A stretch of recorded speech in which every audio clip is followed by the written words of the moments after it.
बुद्ध के पास उनका एक शिष्य आया और बौखलाए स्वर में बोला, जमींदार राम सिंह ने मेरा अपमान किया है, आप सभी चलें, उसे सबक सिखाना होगा।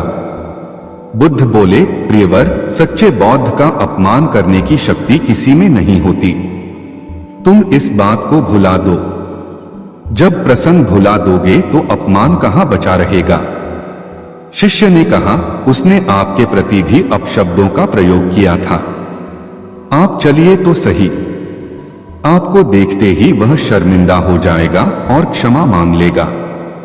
इससे मैं संतुष्ट हो जाऊंगा। बुद्ध कुछ विचार कर बोले, अच्छा, यदि ऐसी बात है तो मैं अवश्य ही राम जी के पास चलकर उसे समझाने का प्रयास करूंगा। शिष्य ने आतुर होकर कहा, चलिए, नहीं तो रात हो जाएगी।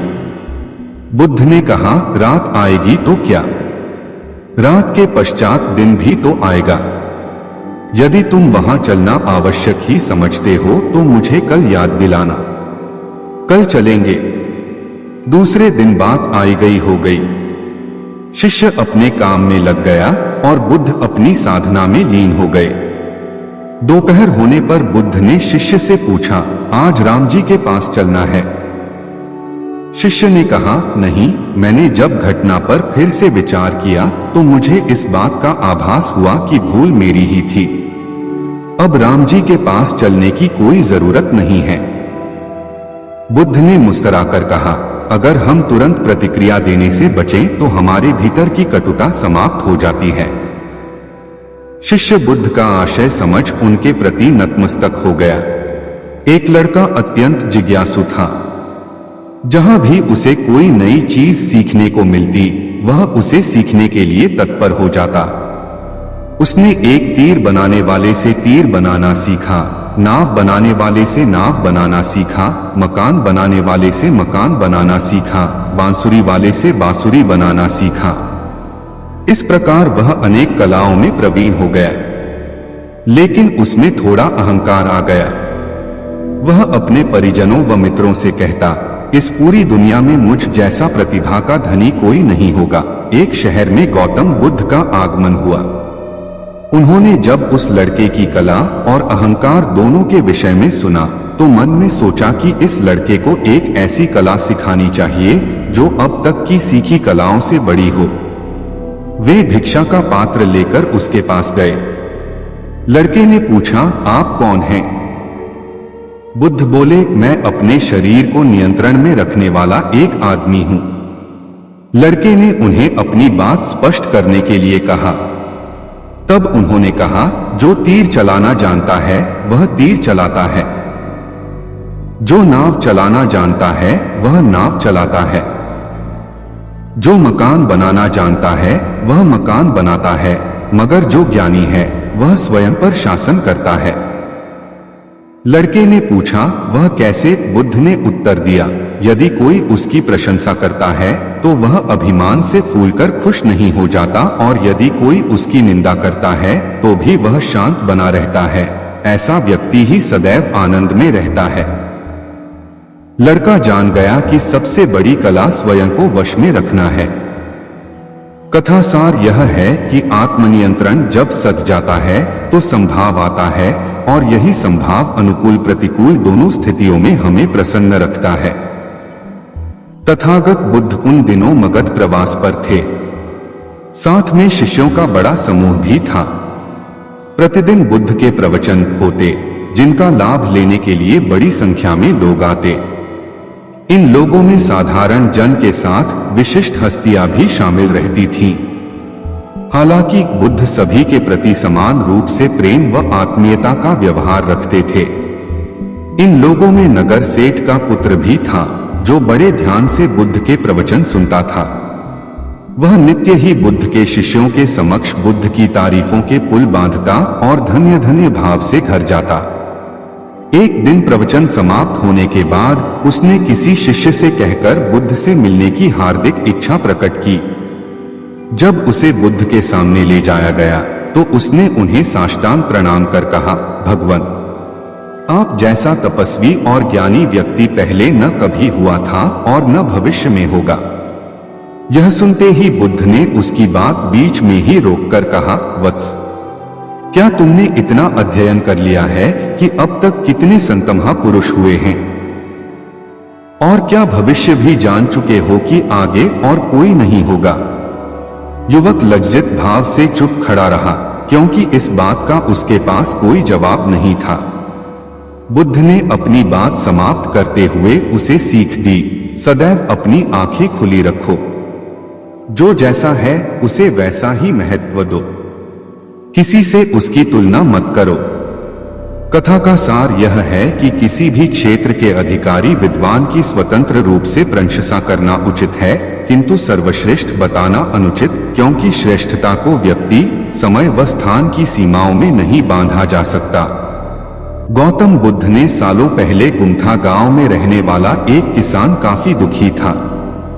वो अपनी जीवन की छोटी छोटी परेशानियों को लेकर उदास रहता था और अपने दुख के बारे में लोगों को बताता फिरता था। एक दिन उसे किसी ने सलाह दी कि तुम गौतम बुद्ध के पास चले जाओ, वे तुम्हारी समस्याओं का कोई न कोई हल जरूर निकल देंगे। उस व्यक्ति की बात सुनते ही दूसरे दिन वो किसान सीधे महात्मा बुद्ध के पास पहुंच गया। गौतम बुद्ध के पास पहुंचकर उन्हें प्रणाम करते हुए उसने बताया कि मैं एक किसान हूं और मैं खेती करके जीवन यापन करता हूं। मैं यहां अपनी समस्याओं का समाधान लेने के लिए आया हूं। दरअसल कई बार हमारी फसल अच्छी होती है तो कभी बिल्कुल भी नहीं होती। इससे मैं बहुत परेशान हो जाता हूं। इतना कहने के बाद किसान ने आगे कहा कि मेरी पत्नी है और वो मुझसे बेहद प्रेम करती है, पर कभी कभी वो मुझे बहुत परेशान करती है।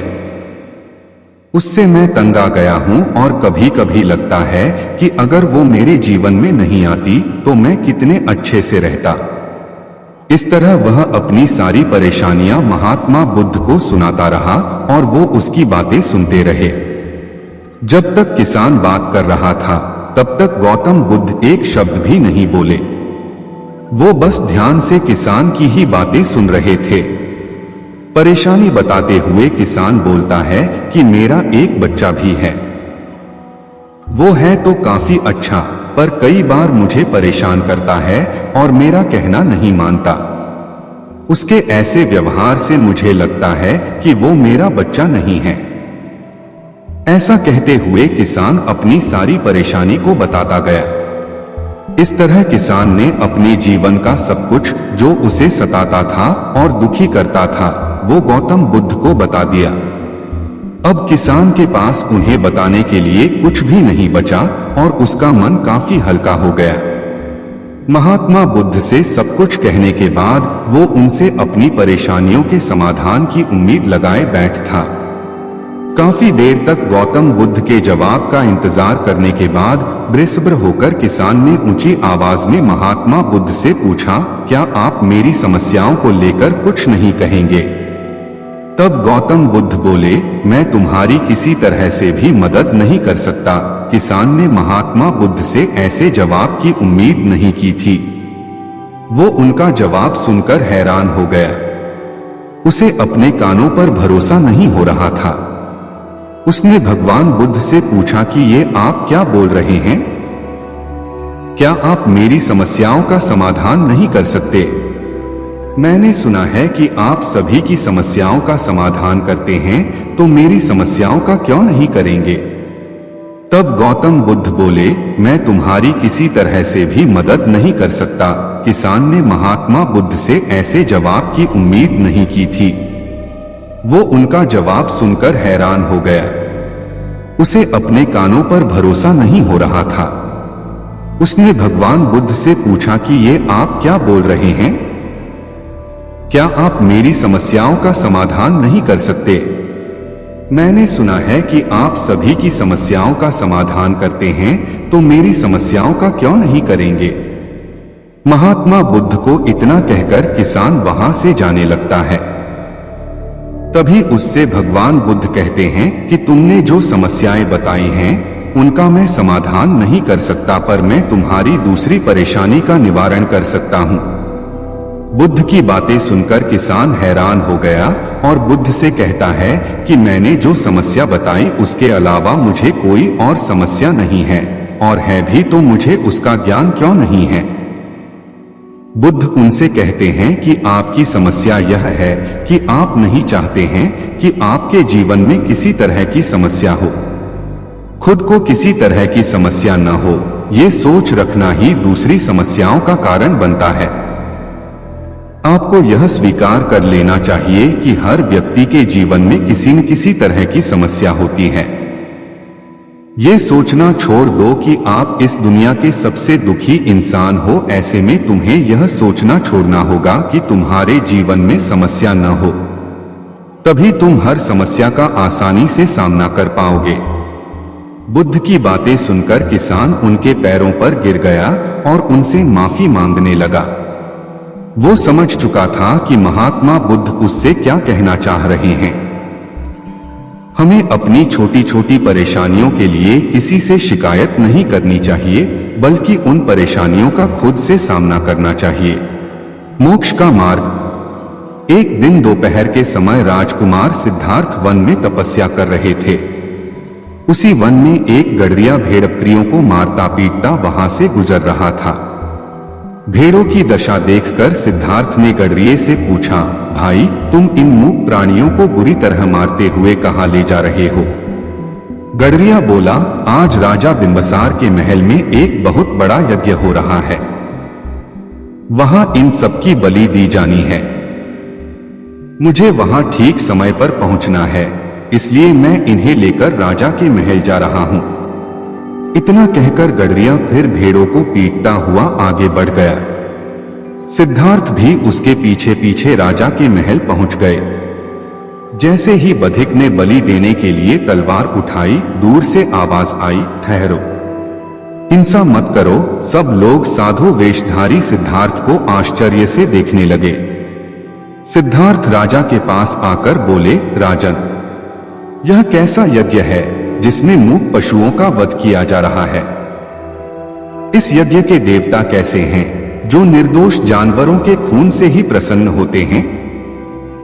खून पीकर न तो देवता प्रसन्न होते हैं और न ही मनुष्य को मोक्ष मिलता है, उल्टा वह पाप का भागीदार बन जाता है।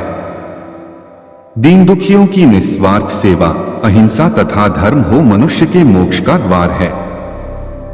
सिद्धार्थ की बात का राजा पर गहरा प्रभाव पड़ा। उसने तुरंत सभी भेड़बकरियों को स्वतंत्र करा दिया। धर्म का उजाला। बुद्ध ने अपनी कुटिया नगर से दूर वीराने महत्या बुद्ध ने अपनी कुटिया नहर से दूर दोराने में बना रखी थी। वहीं अपनी कठिनाइयां लेकर आते थे और उनसे समाधान पाकर संतुष्ट भाव से वापस जाते थे। बुद्ध की ख्याति सुनकर एक दिन नगर का एक सेठ भी उनके पास आया। उसके पास काफी धन था, तिजोरियों में खजाना भरा पड़ा था। उसका मानना था कि बिना धन के जीवन नहीं चल सकता, लेकिन धर्म के बिना तो कोई काम नहीं रुकता। फिर भी हमेशा धर्म को ही दुहाई क्यों दी जाती है? अपना संशय लेकर वह बुद्ध के पास पहुंचा। उसकी शंका सुनकर संत ने कोई उत्तर नहीं दिया। उत्तर की प्रतीक्षा में सेठ कुटिया में ही रुक गया। रात हुई, दीपक जलाया गया। धीरे धीरे रात गहराने लगी।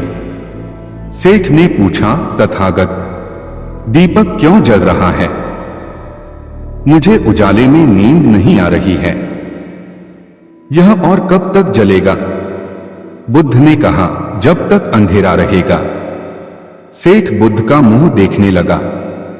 तब बुद्ध ने समझाया, इस दीपक को तरह धर्म की भी इसलिए जरूरत है क्योंकि जगत में अधर्म है। जब तक अधर्म रहेगा तब तक धर्म की जरूरत बनी रहेगी। सेठ को अपने प्रश्न का उत्तर मिल गया था और वह संशय मुक्त होकर अपने घर लौट गया। सत्य से दूर। एक बार महात्मा बुद्ध ने अपने एक शिष्य पर प्रसन्न होकर उसे पारसमणि देने का वचन दिया। नियत स्थान पर बुलाकर बुद्ध ने शिष्य को उस स्थान पर खुदाई करने को कहा। खोदने पर वहां एक लोहे की डिब्बी मिली। बुद्ध ने शिष्य को बताया कि इसी में वह पारसमणि है जो किसी भी धातु से छूने पर उसे सोने में बदल देगी। शिष्य ने काफी अध्ययन किया था।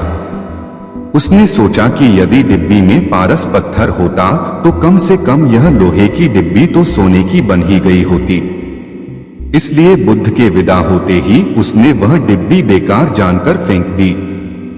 जमीन पर गिरने से डिब्बी खुल गई और उसमें रखा हुआ पत्थर छिटककर कहीं खो गया। लेकिन छिटकते समय उसका स्पर्श डिब्बी की बाहरी सतह से हो गया, सो डिब्बी सोने की हो गई। आश्चर्य से जब शिष्य ने निकट जाकर देखा तो उसे मालूम हुआ कि डिब्बी के अंदर पारसमणि को रखने के लिए कपड़े का अस्तर लगाया गया था, इसलिए उसका सीधा स्पर्श डिब्बी से नहीं हो पाया था और वह सोने की नहीं बन पाई थी। शिष्य को बहुत पछतावा हुआ। हम सब ज्ञान को, सत्य को पाने का साधन समझते हैं, लेकिन कई बार अपने तर्क ज्ञान के कारण ही हम सत्य से दूर हो जाते हैं। शिष्य अपने अधिक ज्ञान के कारण ही सत्य, पारसमणि से वंचित रह गया।